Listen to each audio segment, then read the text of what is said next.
Voilà, bonjour tout le monde. D'abord, je vais vous présenter Maître Van de Waal qui nous a donné de son temps précieux pour expliquer un tout petit peu plus en détail quelles sont ses idées, quelles sont sa stratégie qu'il va suivre pour pouvoir nous aider à sortir de cette impasse. En tout cas, avant que lui peut prendre la parole, j'aimerais quand même aussi dire que ce Zoom sera enregistré et qu'on peut évidemment le consulter sur notre site web. Il y a une chose qu'on on est tous en train de se réaliser, c'est que nous avons eu énormément de support dans différentes actions que les différents groupes ont fait.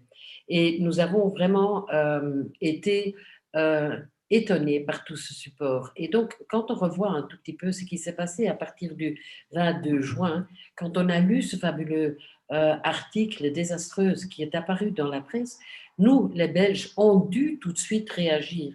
Et on a dit, OK, il faut et d'abord chercher un avocat et ensuite essayer de trouver un moyen avec lequel on puisse rester en contact avec nos team members.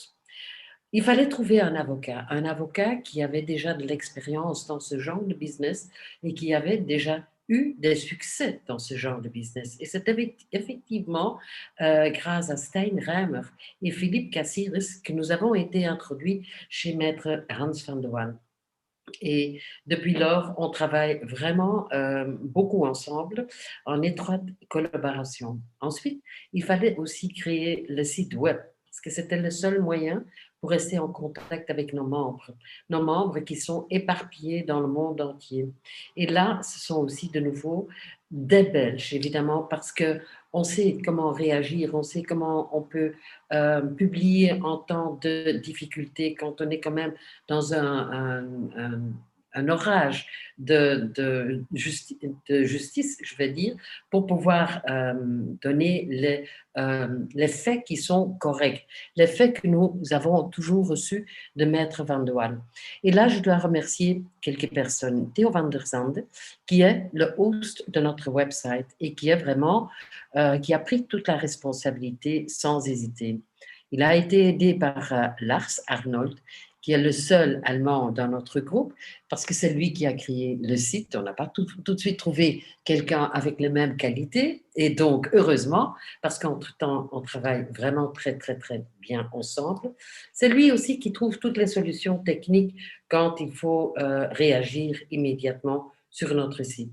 Eric Breuland, qui est journaliste et qui est vraiment la personne adéquate pour pouvoir donner la rédaction des textes, et Anne-Louise D'Outremont qui fait toutes les traductions anglais-françaises. Et donc moi-même aussi, qui est un peu la personne qui fait la coordination générale. Tous ces Belges se sont réunis tout de suite parce que nous devions réagir tout de suite et on était le mieux informés de ce qui se passait ici en Belgique.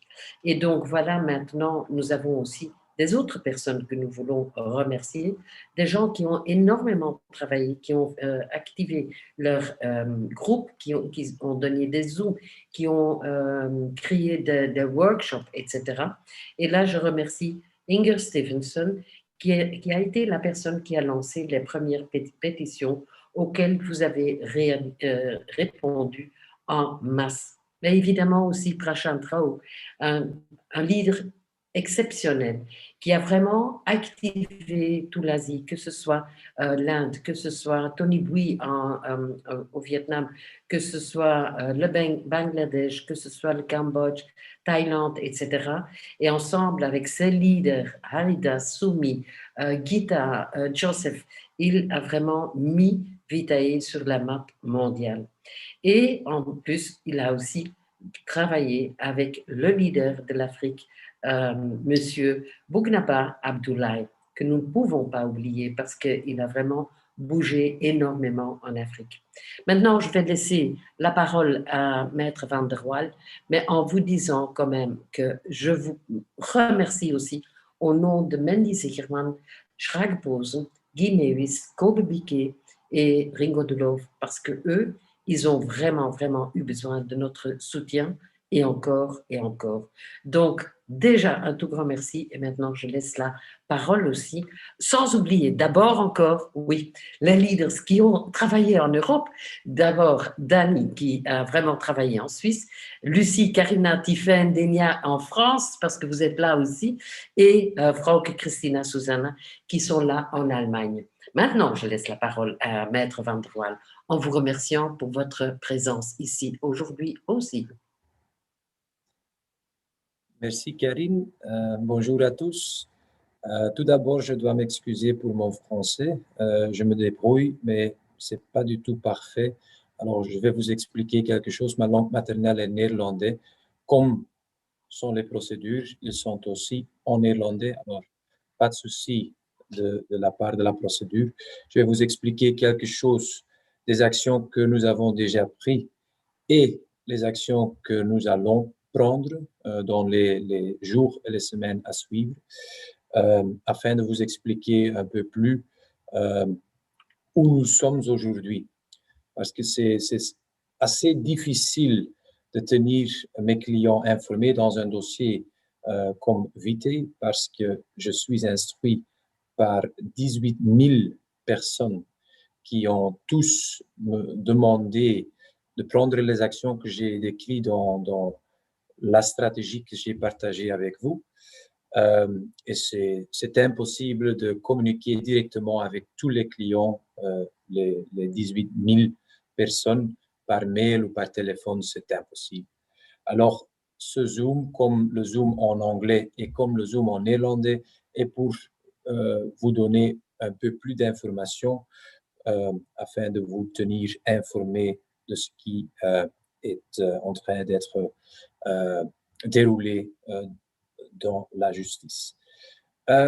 Tout d'abord, comme Karine a expliqué, j'ai un peu d'expérience dans des dossiers de fraude et Ponzi. J'ai vécu des dossiers avec des personnes qui étaient sous l'inculpation d'avoir fait des délits, etc., etc. Et comme dans chaque dossier, c'est pas toujours blanc ou noir. Il y a beaucoup de gris et j'ai eu des acquittements, des inculpés dans des dossiers de fraude Ponzi parce que c'est pas toujours très clair et de la part de l'instruction et de la part du procureur du roi en Belgique, souvent ou de temps en temps, on pense qu'on comprend un dossier, on pense qu'on a découvert des délits qui ont été commis par les inculpés, mais quand on va vraiment investiguer le dossier et regarder toute l'évidence de tous les dossiers, tous les documents du dossier, on doit conclure qu'il n'y a pas de délit, que les inculpés ne sont pas coupables et c'est un juge, à la fin de la journée, c'est un juge qui prend la décision et ce que le procureur du roi a pensé dès le départ et pendant le dossier, ça peut être énormément différent de la décision à la fin du dossier. Alors, au mois de juillet, je suis consulté par quelques personnes en Belgique pour m'expliquer un petit peu de vité de ce qui s'est passé le 22 juin, je pense. Le 22 juin, c'était presque fini avec tout. On a bloqué l'accès à tous les membres de vité. Le système ne fonctionnait plus. Et je pense, jusqu'à aujourd'hui, je pense que c'est à cause d'une décision du juge d'instruction à Malines, M. Van Linthout. Je n'ai pas reçu une confirmation de ce que je pense. C'est possible que ce sont les autorités belges qui ont décidé de bloquer le système, mais 99% sûr, c'était le juge d'instruction qui a décidé ça. Et après avoir eu quelques informations pour moi, comme conseil des membres de Vitae, pas des inculpés ou des victimes. Non, non, vous êtes membre de Vitae. Et il y a une question de dommages et intérêts de la part des membres parce qu'on ne peut plus avoir accès au système. Et c'est peut-être un peu surprenant, mais pour moi, c'est pas important si les inculpés ou les prévenus sont coupables des délits ou pas. Parce que notre point de vue est très simple, c'est assez simple. Nous avons un système, nous avons peut-être aussi du monnaie qui est dans ce système et d'un jour à l'autre, notre accès à notre propriété est bloqué, bloqué totalement. Et ça, c'est quelque chose qu'on peut faire dans un système juridique comme en Belgique, seulement avec des zones qui sont décrites dans la loi. On peut prendre une voiture ou quelque chose d'autre, les comptes d'une personne qui est sous investigation. On peut bloquer tout s'il y a une raison, mais vraiment une bonne raison. Et dans ce cas, je vois des personnes,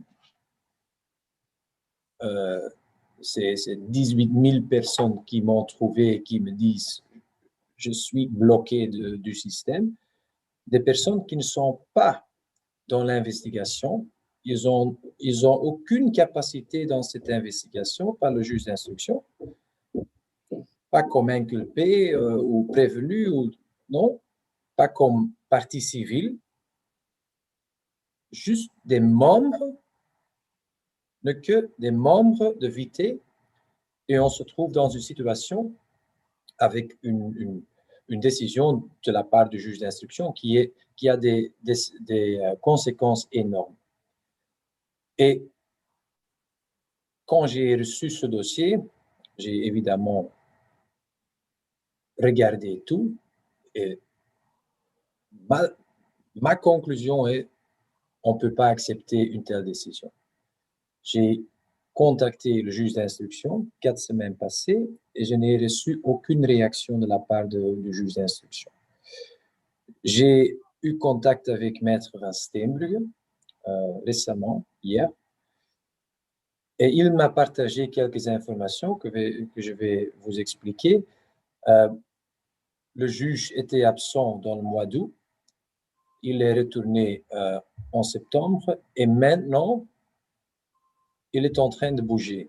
Et il est possible que l'instruction va prendre un tour dans la bonne direction pour nous, parce que le juge d'instruction, c'est possible qu'il voit que ces premières conclusions ne sont pas assez justes. Mais c'est quelque chose qui doit être confirmé de la part de Maître Van Steenbrugge. Pour nous, rien n'est changé avec cette information que je viens de recevoir de la part de Maître Van Steenbrugge. Nous avons contacté le juge d'instruction informellement. Je peux déposer une requête conformément à l'article 61 quater, la Code de l'instruction criminelle. J'ai choisi de ne pas le faire juste pour avoir un contact avec le juge d'instruction parce que c'est possible pour le juge d'instruction. Il a le pouvoir de donner l'accès au système quand il pense que c'est la chose à faire. C'est parfaitement possible qu'il le fait aujourd'hui ou demain ou après-demain. Et j'ai partagé mes informations avec lui et demandé est-ce que vous pouvez réouvrir le système parce que maintenant, toutes ces personnes sont confrontées avec des conséquences et c'est disproportionnel. On peut pas défendre les mesures que vous avez prises parce que ces personnes sont 100% innocents. Ils n'ont rien fait, juste on est membre de Vité. Ça, c'est la seule chose, mais ce n'est pas un délit être membre de Vité. Alors, il n'a pas réagi, ce qui m'étonne. OK, bon. La semaine prochaine, parce que j'ai envoyé une seconde lettre au juge pour dire je suis surpris que je ne reçois aucune réaction de votre part et je vous prie vraiment de revenir chez moi cette semaine, sinon je dois déposer ma requête. Alors, la semaine prochaine, je dépose la requête 61 quater et entre-temps, je n'ai pas attendu la réponse de la part du juge d'instruction. J'ai aussi envoyé une lettre recommandée à l'État belge pour informer l'État belge que nous, les 18 000 personnes que je représente, sont d'opinion que l'État belge doit compenser, doit payer une compensation pour la mesure qui a été prise par le juge d'instruction parce que je le décris comme une mesure disproportionnelle et il n'avait pas pu prendre cette décision avec ses conséquences. Un juge normal n'avait pas pris une telle décision. Ça, c'est ce que j'ai écrit à l'État belge, sans réaction jusqu'à aujourd'hui. Peut-être dans la semaine prochaine, je vais recevoir une réaction de la part de l'État belge. Mais entre-temps, la pression sur le juge d'instruction sera augmentée afin d'obtenir vraiment le but de réouvrir le système. Et dès le moment que nous avons réussi à réouvrir le système, ce n'est pas fini. Parce que pour les mois qui sont passés, d'après moi, il y a des dommages qui doivent être compensés par l'État belge. Alors, on a deux options, ou le juge va suivre dans les jours à venir, va suivre notre point de vue et dire, bon, vous avez accès au système de nouveau, pas de souci pour moi, je vais réouvrir le système. On va seulement continuer contre l'État belge pour la compensation. Mais si le juge ne suit pas notre demande, on va aussi lancer une citation envers l'État belge et on va demander de réouvrir le système et de nous compenser pour les dommages subis. Ça, c'est les choses qui suivront dans les jours à venir. Pour l'instant, je dois vous expliquer parce que vous pensez peut-être pourquoi est-il si difficile de prendre un point de vue, de prendre des conclusions et de confronter le juge d'instruction avec ce que nous savons, c'est parce que je manque des informations du dossier, de l'instruction, parce qu'une instruction en Belgique, une instruction qui est menée par un juge d'instruction, est confidentielle. Et cette instruction et les documents dans l'instruction, tout ce qu'on a investigué, est seulement ouvert pour des inculpés qui sont détenus. On a un accès automatique au dossier quand on est détenu, ou si on va déposer une requête auprès du juge d'instruction pour obtenir l'accès au dossier. Mais cette requête peut seulement être déposée par des parties dans l'instruction. Et pour l'instant, les clients que je représente, vous n'êtes pas une partie dans l'instruction. Vous n'avez pas la capacité d'inculper ou de prévenir, vous n'avez pas la capacité de partie civile, Vous n'êtes rien dans le dossier. Pour moi, vous êtes une partie qui doit souffrir des conséquences et des dommages, mais de la part juridique, vous n'êtes rien dans ce dossier. Alors, quand moi, je dépose une requête pour obtenir accès au dossier, la réponse du juge d'instruction sera non. Je ne vois aucune raison pour vous donner accès au dossier parce que je dois continuer les investigations envers quelques personnes. Et si vous avez accès au dossier et vous représentez 18 000 personnes, l'information du dossier et ce qu'on a déjà investigué peut être partagée avec toutes ces personnes parce que vous êtes le conseil. Quand vous allez au tribunal pour lire le dossier, vous pouvez discuter ce que vous avez lu avec vos clients, c'est simple. Mais 18 000 personnes qui ont cette information, c'est un risque pour l'instruction, pour l'investigation, parce que si un des 18 000 partage information qui est assez sensible avec des autres prévenus ou inculpés, des personnes qui peuvent encore être arrêtées ou n'importe, je ne peux pas prendre ce risque, alors vous ne pouvez pas lire le dossier pour l'instant.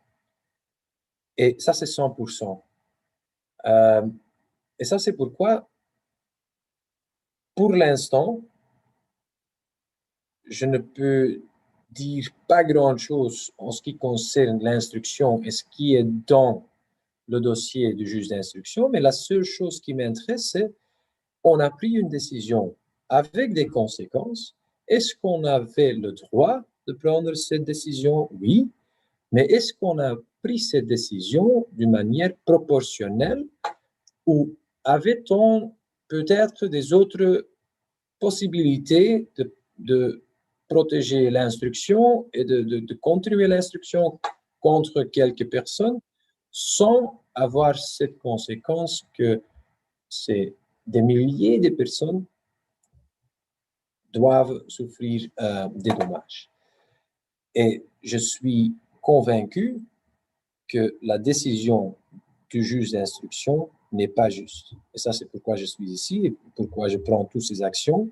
Le mois d'août, c'était encore les vacances judiciaires.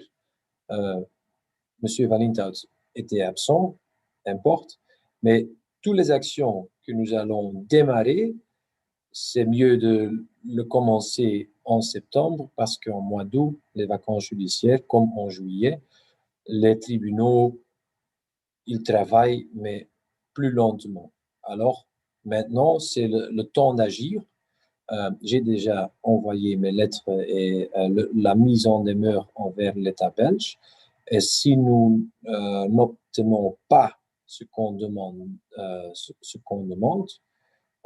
la semaine prochaine, la requête soit déposée et la citation contre l'État belge soit notifiée par l'huissier de justice et on aura une audience peut-être dans le mois de septembre ou départ du mois d'octobre.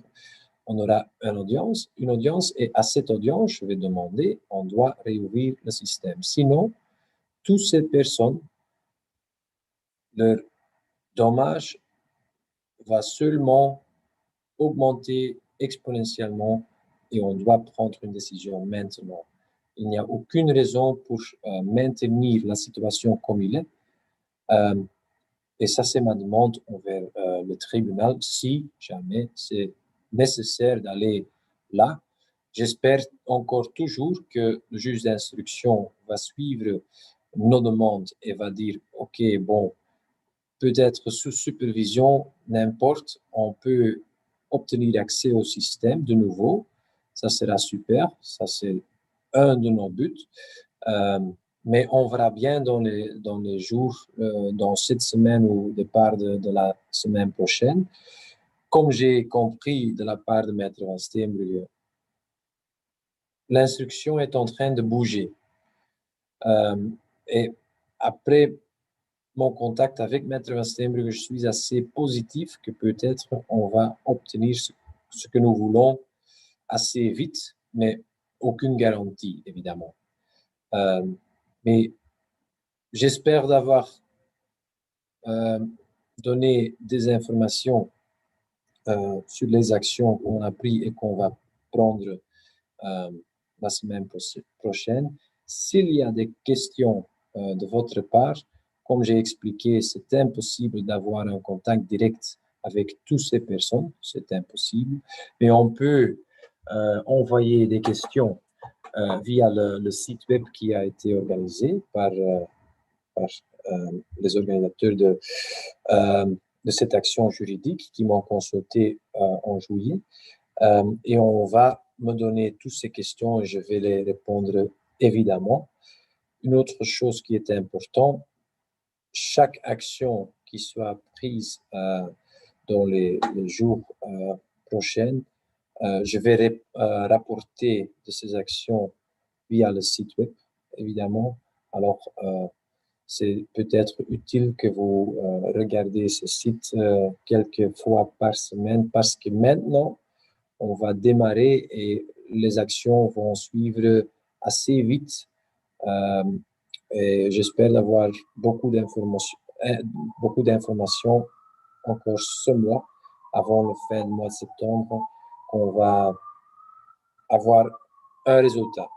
Mais on verra bien. Je ne peux pas faire des prédictions pour l'instant, mais on va le faire. Un tout grand merci pour toutes ces explications et je pense que c'était un bon moment aussi pour vous présenter à nos membres et que nos membres soient aussi présentés à toutes les autres personnes qui s'occupent depuis le 22 juin tout le temps, corps et âme, je dirais, pour garder les informations et pour pouvoir rassembler les informations et vous les passer. En tout cas, un tout grand merci. Moi, vis-à-vis de, il y a 2 jours, j'ai déjà vu, j'ai entendu certaines choses. Donc, je pense que très vite, selon ce que vous avez dit, on va pouvoir poster certaines nouvelles. Et n'oubliez pas de consulter ce site web. Il est fait pour vous. Il est fait pour que vous pouvez vraiment, très, très important, de le passer à votre team aussi. Donc, consultez assez régulièrement le site web. On passe toutes les fêtes qui ont été approuvées par notre maître Van de Waal. Et à ce moment-là, vous restez aussi au courant de ce qui se passe, de l'évolution de ce procès. Voilà, moi je vous remercie vraiment, d'abord, Maître Van de Waal, et puis tous ceux que je vois tous les samedis, et je vais les nommer par nom, que je vois Claudine, que je vois Viviane, Duquesne qui est là, de l'Afrique, Lucie, Karina, tous ces gens-là, Christian, tous ces gens-là qui sont toujours là depuis le 22 juin, tous les samedis à 10h, et ça ne changera pas cette semaine, parce que probablement, ou il est possible qu'on a déjà des petites nouvelles qui sont, par exemple, comme officialisées, mais de temps à autre, on peut déjà dire on est en train de travailler vers telle ou telle solution. Et donc, ça, on peut probablement vous donner comme information. Ce sera toujours avec l'accord de Maître Van de Waal. Un tout grand merci pour être présent aujourd'hui et on se donne rendez-vous samedi à 10h avec le Zoom que vous connaissez depuis 3 ans. OK? Un tout grand merci, à bientôt. Ciao, ciao. Ciao, ciao. À bientôt.